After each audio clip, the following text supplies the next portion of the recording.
حضرت خدیجہ الکبریٰ رضی اللہ تعالی عنہا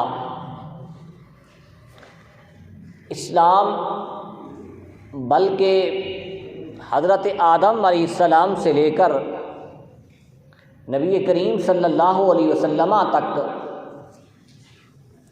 جو مقدس ترین خواتین گزری ہیں، شان اور مرتبے والی گزری ہیں، ان میں ایک حضرت خدیجہ الکبریٰ رضی اللہ تعالی عنہا بھی ہیں۔ حضرت خدیجہ الکبریٰ رضی اللہ تعالی عنہا کا نام ختیجہ ہے، والد کا نام خویلد ہے۔ مکہ المکرمہ کی آپ رہنے والی تھی۔ رسول کریم صلی اللہ علیہ وسلم کی وفادار اور مخلصہ بیوی تھی۔ آپ کا لقب ام الہند بھی ہے۔ حضرت خدیجہ الکبریٰ رضی اللہ تعالی عنہا دنیا اسلام کی وہ واحد خاتون ہیں جنہوں نے اسلام کی پھیلانے میں، اسلام کی ترویج میں، اسلام کا ساتھ دینے میں اس وقت ساتھ دیا جب اس دنیا پر رسول اکرم صلی اللہ علیہ وسلم کا کوئی ماننے والا نہیں تھا۔ حضرت خدیجہ الکبریٰ رضی اللہ تعالی عنہا کے بہت بڑے مناقب ہیں، فضائل ہیں۔ آپ نے 65 سال کی عمر پائی ہے، 25 سال رسول کریم صلی اللہ علیہ وسلم کی خدمت کی ہے۔ آپ کا لقب طاہرہ ہے، عافیہ ہیں آپ، صدیقہ بھی ہیں آپ۔ اور حضرت خدیجہ الکبریٰ رضی اللہ تعالی عنہا نے اسلام کی جو مدد کی ہے اور محمد عربی صلی اللہ علیہ وسلم کی جو آپ نے خدمت اور مدد کی ہے، تاریخ میں آپ کا کوئی ثانی نہیں ہے۔ حضرت خدیجہ الکبریٰ رضی اللہ تعالی عنہا وہ واحد خاتون ہیں جنہوں نے رسول کریم صلی اللہ علیہ وسلم کا غار حرا سے لے کر شیب ابی طالب تک آپ کا ساتھ دیا ہے اور آپ پر پہلے دن سے ایمان لائی ہیں۔ یہ آپ نے روایت سنی ہوگی کہ مردوں میں سے سب سے پہلے اسلام قبول کرنے والے حضرت ابوبکر صدیق ہیں، بچوں میں اسلام قبول کرنے والی حضرت علی المرتضیٰ ہیں، اور عورتوں میں اسلام قبول کرنے والی حضرت خدیجہ الکبریٰ ہیں۔ لیکن اگر ان تینوں کو ایک ساتھ رکھ کر یہ فیصلہ کیا جائے کہ سب سے پہلے محمد عربی صلی اللہ علیہ وسلم کی دعوت کو کس نے قبول کیا ہے، تو اس کا جواب حضرت خدیجہ الکبریٰ رضی اللہ تعالی عنہا کے سوا کوئی اور نہیں ہے۔ کیوں کہ جب رسول کریم صلی اللہ علیہ وسلم غار حرا سے پہلی وحی لے کر آئے، اقرأ بسم ربک الذی خلق کا اللہ کا پیغام لے کر آئے، تو سب سے پہلا اللہ کا پیغام محمد عربی صلی اللہ علیہ وسلم نے اپنی وفا شعار بیوی حضرت خدیجۃ الکبریٰ رضی اللہ تعالی عنہا کو سنایا، اور حضرت خدیجۃ الکبریٰ رضی اللہ تعالی عنہا نے رسول اکرم صلی اللہ علیہ وسلم کے اس پیغام کو قبول کیا اور آپ پر نہ صرف ایمان لایا بلکہ آپ کو حوصلہ دیا، آپ کو یقین دلایا کہ میں آپ کا اس مشن کے لیے آپ کا ساتھ دوں گی۔ رسول اکرم صلی اللہ علیہ وسلم غار حراء پر عبادت کرنے کے لیے جاتے تھے۔ یہ رسول کریم صلی اللہ علیہ وسلم کا اعلان نبوت سے پہلے عبادت کرنے کا ایک خاص طریقہ تھا، اور یہ بھی اس سے معلوم ہوتا ہے کہ کسی نے رب کو پانا ہو، کسی نے اللہ کی رضا کو پانا ہو، تو پھر گھر سے الگ ہو کر، رشتہ داروں سے الگ ہو کر اللہ کو راضی کیا جاتا ہے، جیسے محمد عربی صلی اللہ علیہ وسلم نے غار حراء میں آپ چھپ چھپ کر عبادت کرتے تھے اللہ کی۔ ادھر آپ عبادت کرتے تھے، ادھر حضرت خدیجۃ الکبریٰ رضی اللہ تعالی عنہا کی فکر دیکھیں، آپ کو ہر وقت یہ فکر رہتی تھی کہ آپ کئی دن، ایک دن، 2 دن گھر واپس نہیں آتے تھے۔ آپ کو فکر رہتی تھی کہ کہیں آپ کے پاس کھانا تو ختم نہیں ہو گیا۔ ایک دن رسول اکرم صلی اللہ علیہ وسلم 3 دن تک آپ واپس نہ آئے گھر میں، غار حراء میں عبادت کرتے رہے۔ حضرت خدیجۃ الکبریٰ رضی اللہ تعالی عنہا کو فکر ہوئی، آپ کو یہ تشویش ہوئی کہ کہیں محمد عربی صلی اللہ علیہ وسلم کے پاس کھانا نہ ہو، پانی نہ ہو۔ آپ نے ایک برتن اٹھایا، اس برتن میں کھانا رکھا، اور حجاج کرام بخوبی جانتے ہیں کہ مکہ سے غار حراء کا کتنا سفر ہے، اور غار حراء پہاڑی کے اوپر ہے۔ وہ سب سفر آپ نے کئی میلوں کا پیدل کیا۔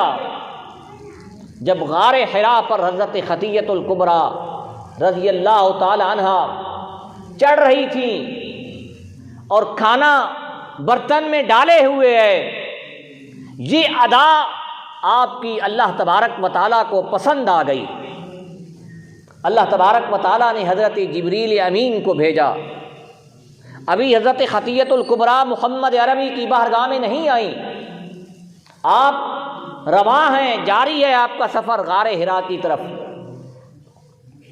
اللہ تبارک و تعالیٰ نے حضرت جبریل امین کو بھیجا، جبریل جا کر محمد عربی کو پیغام دے دیجئے کہ آپ کے پاس کائنات کی سب سے عظیم عورت سیدہ نساء العالمین آپ کے پاس آ رہی ہیں، اور حدیث کے الفاظ ہیں کہ ان کے پاس ایک کپڑا ہے، برتن ہے، پانی ہے، اس میں کھانا ہے، وہ آ رہی ہے۔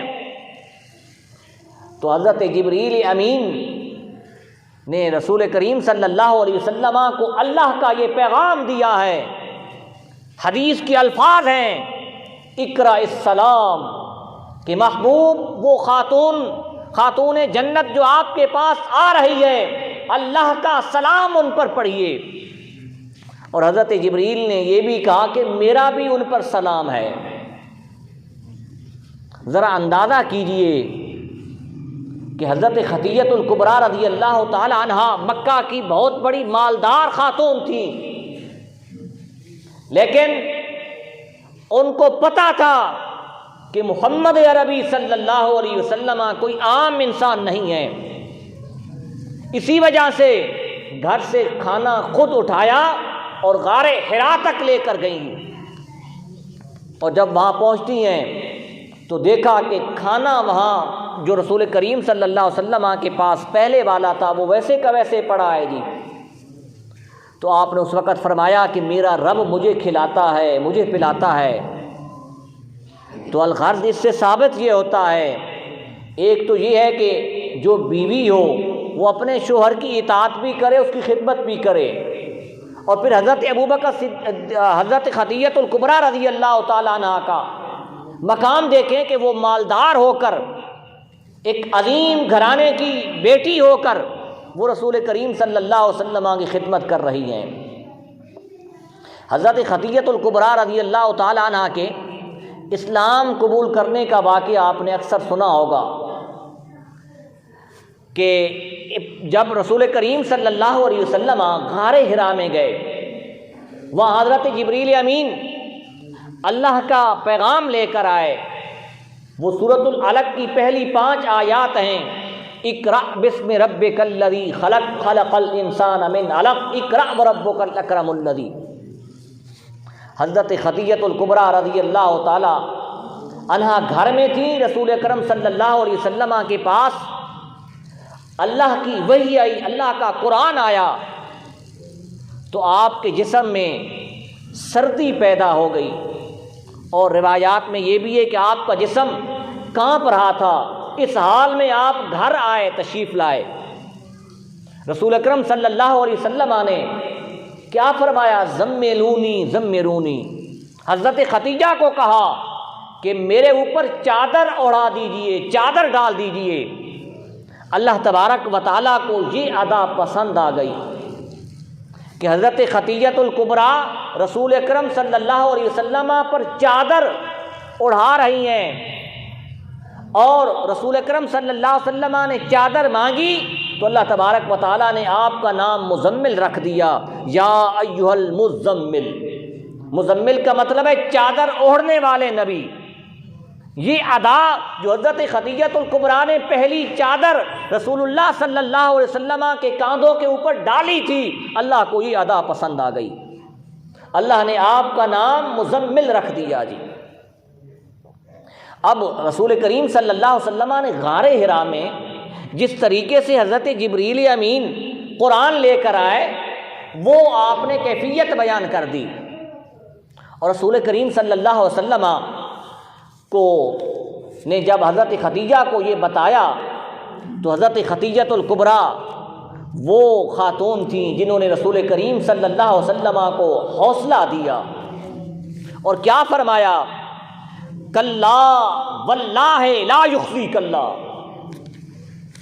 اللہ کی قسم، اللہ تبارک و تعالیٰ تمہیں نہیں چھوڑے گا، تمہیں نہیں رسوا کرے گا، اللہ تبارک و تعالیٰ تیری مدد کرے گا جی۔ پھر رسول کریم صلی اللہ علیہ وسلم کی سیرت کے 5 اوصاف بیان کر دیے، آپ کی 5 صفات بیان کر دی۔ یہ کون بیان کر رہی ہے؟ آپ کی گھر والی جی۔ اور یہ آپ نے بات سنی ہوگی کہ ہمیشہ عمومی طور پر لوگوں کے جو گھر والے ہیں وہ اس کو تسلیم نہیں کرتے، اور خصوصی طور پر بیوی تو اپنے شوہر کا الا ماشاء اللہ اس کی تعریف بیان کرے، یہ بہت شاذ و نادر ہوتا ہے۔ ایک صوفی حضرت جنید بغدادی کا شاید واقعہ بیان ہوتا ہے کہ وہ ان کو کسی نے بتایا کہ فلاں جگہ پر بہت بڑے اللہ کے نیک بندے صوفی رہتے ہیں، تو وہ گئے، ان کے گھر کا دروازہ کھٹکھٹایا تو اندر سے اس کی بیوی نے کہا کہ تم کون ہو؟ کہا کہ میں فلاں صوفی اور فلاں متقی پرہیزگار سے ملنے کے لیے آیا ہوں۔ تو اس صوفی کی بیوی نے کہا کہ وہ کوئی متقی نہیں ہے، کوئی پرہیزگار نہیں ہے۔ اس کے دل میں خیال آیا کہ یہ کیسے ہو سکتا ہے کہ جس ولی کو، جس متقی کو اس کی گھر والی نہیں مانتی، میں کیسے تسلیم کروں جی۔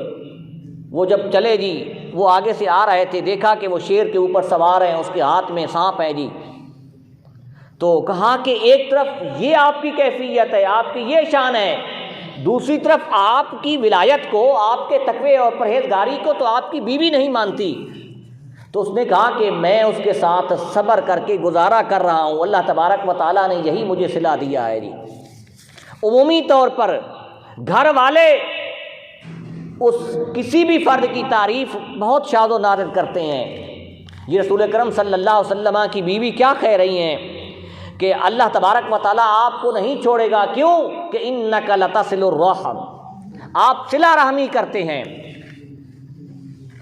آپ رشتہ داروں کے ساتھ حسن سلوک کے ساتھ پیش آتے ہیں، غریبوں کا آپ خیال کرتے ہیں۔ اور آگے فرمایا وتحمل کلا، کہ آپ بوجھ اٹھاتے ہیں، کوئی کمزور ہے بوجھ نہیں اٹھا سکتا، آپ اس کی مدد کرتے ہیں۔ پھر یہ اشارہ تھا کہ آپ تو امت کا بوجھ اٹھانے والے ہیں۔ پھر آگے فرمایا وتکسب المعدوم، آپ تو غریب کی مدد کرتے ہیں۔ معاشرے میں جو غریب ہوتا ہے اس کا کوئی ساتھ نہیں دیتا۔ یہ حضرت خطیۃ الکبریٰ آپ کے اوصاف بیان کر رہی ہیں اس وقت جب یہ پہلی وحی نازل ہوئی۔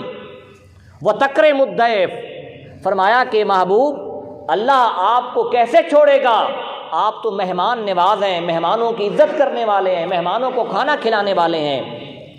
پھر فرمایا وتعین علی نوائب الحق، کہ اللہ تبارک و تعالیٰ آپ کو کیسے چھوڑے گا، آپ کی مدد کرے گا لازمی، کہ آپ حق کی خاطر کھڑے ہو جاتے ہیں اور حق جو کہنے والے ہیں بولنے والے ہیں ان کا آپ ساتھ دیتے ہیں، ان کی مدد کرتے ہیں۔ یہ حضرت خدیجہ الکبریٰ رضی اللہ تعالیٰ عنہا نے آپ کے اوصاف بیان کیے۔ وہ ایسی خاتون تھی جس کی مثال تاریخ میں نہیں ملتی، ایسی خاتون جس کے پاس دولت تھی، اور رسول کریم صلی اللہ علیہ وسلم حضرت خدیجہ الکبریٰ کے غلام حضرت میسرہ کے ساتھ آپ شام میں حضرت خدیجہ الکبریٰ کا مال تجارت لے کر گئے، اور وہاں حضرت میسرہ نے جو رسول کریم صلی اللہ علیہ وسلم کے کمالات، اوصاف، آپ کے معجزات، آپ کی سیرت، آپ کے اخلاق، آپ کے خلق کو دیکھا، وہ واپس آ کر حضرت خدیجہ کو بیان کیا۔ حضرت خدیجہ نے اس سے پہلے بھی نکاح کیے ہوئے تھے، جو شوہر اس دنیا سے چلے گئے تھے۔ حضرت خدیجہ کے دل میں یہ تڑپ پیدا ہوئی کہ کیوں نہ مجھے ایسے شوہر مل جائیں جن کے اخلاق حسنہ ہیں، اور جن کے ایمانداری، جن کی امانت کی گواہی جو ہے مکہ والے دیتے ہیں۔ حضرت خدیجہ الکبریٰ رضی اللہ تعالیٰ عنہ نے وہ اوصاف حضرت میسرہ سے سنے۔ یہ کاروبار جو ہم کرتے ہیں، کاروبار بھی اگر کرنا ہے تو محمد عربی کی طرح کریں، کہ آپ حضرت خدیجہ الکبریٰ رضی اللہ تعالیٰ عنہ کا مال لے کر شام گئے، خیانت نہیں کی، امانت کے ساتھ اس مال کو اپنا مال سمجھا اور اس کی حفاظت بھی کی، اس میں نفع بھی آیا بہت بڑا۔ ہمارے ہاں جو خیانت پائی جاتی ہے، ڈنڈی پائی جاتی ہے جی، یہ خیانت جو ہے رسول کریم صلی اللہ علیہ وسلم کو ناپسند تھی۔ آپ ایک دفعہ جو ہے مکہ کے بازار سے گزرے تو وہاں کیا ہوا، کھجور کا ڈھیر تھا، اوپر اچھی کھجوریں، نیچے گندی کھجوریں تھیں۔ آپ نے کہا کہ یہی خیانت ہے جی، ہماری ہر معاملات میں ہم خیانت کرتے ہیں، کاروبار ہو یا دنیاوی دیگر معاملات ہوں اس میں خیانت کرتے ہیں۔ رسول کریم صلی اللہ علیہ وسلم حضرت خدیجہ کا مال لے کر گئے شام اور واپس آئے۔ آپ کے یہ تجارت کے جو اصول تھے، تجارت کا جو طریقہ کار تھا، اس کو دیکھ کر حضرت خدیجہ نے اسلام قبول کیا اور پھر آپ کے گھر میں آئیں گی۔ پھر حضرت خدیجہ الکبریٰ رضی اللہ تعالیٰ عنہ کے اوصاف اور کمالات اگر آپ پڑھنا چاہیں تو آپ یہ بھی اندازہ کریں کہ حضرت خدیجہ الکبریٰ وہ واحد بیوی تھیں جنہوں نے رسول کریم صلی اللہ علیہ وسلم کے ساتھ 3 سال شیب ابی طالب میں گزارے۔ جب مکہ والوں نے آپ کا سوشل بائیکاٹ کر دیا، مکہ والوں نے آپ پر غلہ اناج کھانا بند کر دیا، ایک روایت یہ بھی ہے کہ حضرت خدیجہ الکبریٰ رضی اللہ تعالیٰ عنہ نے شیب ابی طالب میں، شیب ابی طالب ایک گھاٹی تھی، ایک وادی تھی، وہاں رسول کریم صلی اللہ علیہ وسلم کا خاندان وہ وہاں رہتا تھا۔ روایت میں یہ بھی لکھا ہے کہ حضرت خدیجہ الکبریٰ رضی اللہ تعالیٰ عنہ نے وہاں درختوں کے پتے بھی کھائے ہیں، درختوں کے پتوں کو کھا کر رسول اللہ صلی اللہ علیہ وسلم کے ساتھ وفا کی ہے۔ یہ ایسے نہیں ہیں کہ رسول کریم صلی اللہ علیہ وسلم نے فرمایا کہ دنیا میں 4 نساء عالمین، دنیا کی 4 سردار عورتیں ہیں، ان میں سے کون کون سی ہیں؟ حضرت خدیجہ الکبریٰ، سیدہ کائنات فاطمہ الزہرا، اور حضرت آسیہ جو فرعون کی بیوی تھیں، اور حضرت مریم جو حضرت عیسیٰ علیہ السلام کی والدہ تھیں۔ یہ 4 بہترین عالمین کی یہ خواتین ہیں۔ اس وجہ سے کہ حضرت خدیجہ الکبریٰ نے وہ رسول کریم صلی اللہ علیہ وسلم کے ساتھ وفا کی ہے جو دنیا میں تاریخ میں اس کی مثال نہیں ملتی۔ شیب ابی طالب میں پتے کھا کر گزارا کیا، اور عام الحزن رسول کریم صلی اللہ علیہ وسلم نے ایک سال منایا ہے، غم کا سال، اور اس سال میں 2 ہستیاں رسول کریم صلی اللہ علیہ وسلم کا ساتھ چھوڑ گئیں جی، ایک حضرت ابو طالب اور دوسرا حضرت خدیجہ الکبریٰ رضی اللہ تعالیٰ عنہ۔ رسول کریم صلی اللہ علیہ وسلم نے اس سال کو عام الحزن، غم کا سال قرار دے دیا، کہا کہ میرے لیے یہ سب سے بڑا بھاری سال ہے کہ میرے ساتھ 2 وفادار ہستیاں تھیں جو میرا ساتھ چھوڑ کر چلی گئی ہیں۔ حضرت خدیجہ الکبریٰ رضی اللہ تعالیٰ عنہ کے فضائل مناقب بے شمار ہیں۔ رسول کریم صلی اللہ علیہ وسلم کے ساتھ ان کی بڑی محبت تھی، اور رسول کریم صلی اللہ علیہ وسلم بھی ان کے ساتھ بڑی محبت کرتے تھے۔ یہی نہیں کہ آپ دنیا سے چلے گئے، دنیا سے چلے جانے کے بعد بھی رسول کریم صلی اللہ علیہ وسلم ان کو یاد کرتے تھے۔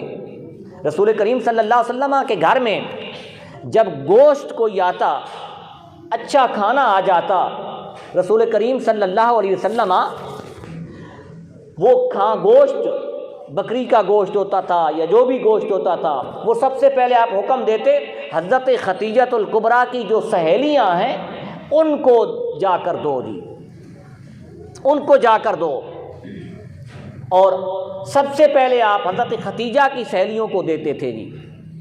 پھر ازواج مطہرات آپ کے عقد نکاح میں اور بھی آئیں، جب تک حضرت خدیجہ الکبریٰ رضی اللہ تعالی عنہ دنیا میں موجود رہی ہیں، رسول اکرم صلی اللہ علیہ وسلم نے کسی اور خاتون سے نکاح نہیں کیا۔ اس کے بعد آپ نے حضرت سودا سے نکاح کیا۔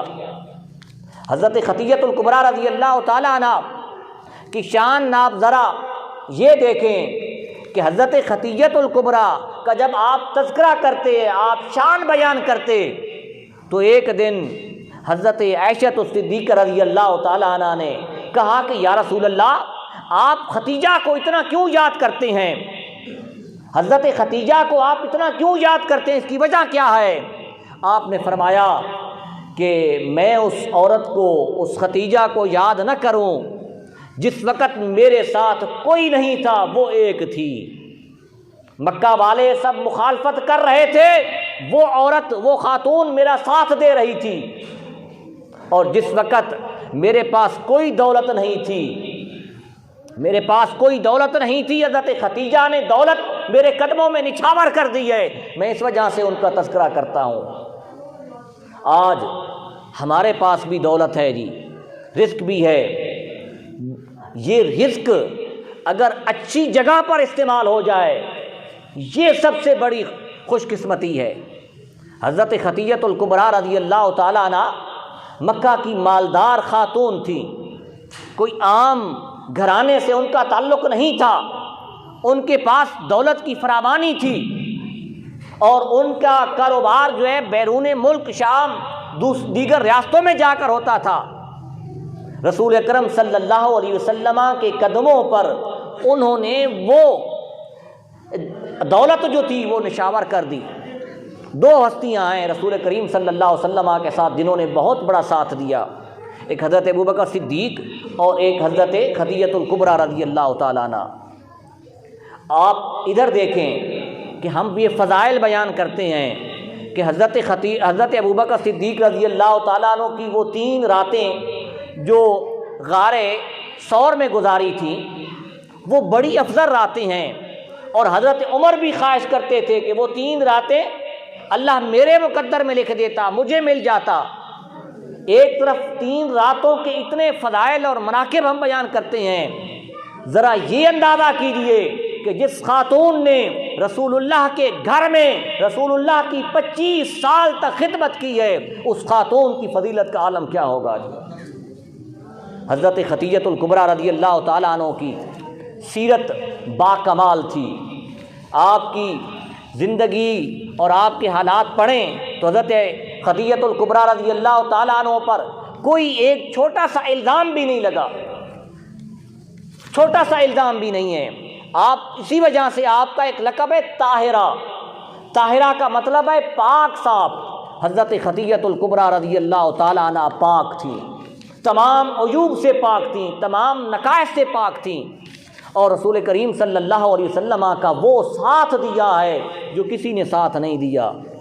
یہ بیان کرنا تو آسان ہے، ذرا اس کیفیت کو آپ ذہن کے اندر لائیں کہ جب سب مکہ کے لوگ، خصوصی طور پر قریش جو آپ کے رشتہ دار بھی تھے، حضرت خدیجہ کے رشتہ دار بھی تھے، وہ سب کے سب مخالفت کر رہے تھے، اس وقت حضرت خدیجہ الکبریٰ رضی اللہ تعالیٰ عنہ رسول اکرم صلی اللہ علیہ وسلم کا ساتھ دے رہی تھی۔ پھر حضرت خدیجہ الکبریٰ رضی اللہ تعالیٰ عنہ کے بارے میں رسول اکرم صلی اللہ علیہ وسلم نے کیا فرمایا؟ خیر نساء العالمین، خیر نساء العالمین، تمام عالمین کی عورتوں میں سے بہترین عورت وہ حضرت خدیجہ الکبریٰ رضی اللہ تعالیٰ عنہ ہے۔ اور پھر رسول اکرم صلی اللہ علیہ وسلم کا جو نسب ہے، آپ کے جو بیٹے تھے وہ دنیا سے چلے گئے، اور حضرت فاطمہ الزہرا رضی اللہ تعالیٰ عنہ کی ایک فضیلت یہ بھی ہے کہ وہ حضرت خدیجہ کی بیٹی ہیں، ایک فضیلت یہ بھی ہے کہ وہ حضرت خدیجہ کی بیٹی ہیں، اس وجہ سے رسول کریم صلی اللہ علیہ وسلم ان سے زیادہ پیار کرتے تھے۔ حضرات محترم، یہ ماہ مقدس ہے، اس ماہ کی 10 تاریخ کو حضرت خدیجہ الکبریٰ رضی اللہ تعالیٰ عنہ کا یوم وفات ہے۔ جب ایسی مقدس ہستیوں کا دن آئے تو کم از کم ہمیں ان کو یاد بھی کرنا چاہیے اور ان کی سیرت اور صورت پر عمل بھی کرنا چاہیے۔ اور دوسرا، یہ ماہ مقدس ہے، رمضان کے روزے ہم رکھ رہے ہیں، رمضان کے روزوں کے لیے ایک اہم مسئلہ جو ہم اس کو چھوڑ دیتے ہیں کہ روزہ بھی ہم نے رکھا ہوا ہے، صبح سے لے کر شام تک ہم بھوکے رہتے ہیں، پیاسے رہتے ہیں، کھانا بھی چھوڑ دیتے ہیں، لیکن ہمارے اندر وہ روزہ کا اثر نظر نہیں آتا۔ ہم جھوٹ بولتے ہیں، غیبت کرتے ہیں، ہم روزہ کے ساتھ جو ہے کاروبار میں بددیانتی کرتے ہیں، روزہ کے ساتھ ہم دوسروں کا حق جو ہے وہ غصب کرتے ہیں، یہ سب کا سب ہمارے اندر پایا جاتا ہے۔ اصل روزہ کیا ہے؟ صحیح روزہ یہ ہے کہ آپ اللہ کے حکم کے مطابق بھوک اور پیاس کو بھی برداشت کریں اور ساتھ ساتھ جو روزہ کے لوازمات ہیں اس پر بھی عمل کریں۔ روزہ ہم سے کیا چاہتا ہے؟ اسی وجہ سے رسول کرم صلی اللہ علیہ وسلم نے فرمایا کہ بہت سے روزے دار ایسے ہیں جن کو سوائے بھوک اور پیاس کے کچھ نہیں ملے گا، بھوکا بھی رہے، پیاسا بھی رہے، اور شام کے وقت اس کا روزہ اللہ کی بارگاہ میں مردود ہو جائے، ایسے روزے رکھنے کا کیا فائدہ ہے؟ حضرات محترم، اس جمعہ کا پیغام یہی ہے کہ روزے کی حالت میں ویسے عمومی طور پر ہم اپنے اندر یہ کیفیت ہر حال میں پیدا کریں، لیکن روزہ کی حالت میں کم از کم یہ ہے کہ ہم اگر دن کو ذکر نہیں کر سکتے خاموش رہیں، اور خاموشی کے علاوہ جو ہے یہ جھوٹ، غیبت، بددیانتی، یہ سب کا سب ہم چھوڑ دیں جی۔ یہ اصل روزہ کا مقصد ہے۔ قرآن مجید فرقان حمید نے یہ بیان کیا لعلکم تتقون، کہ روزہ کا مقصد کیا ہے کہ تم پرہیزگار بن جاؤ۔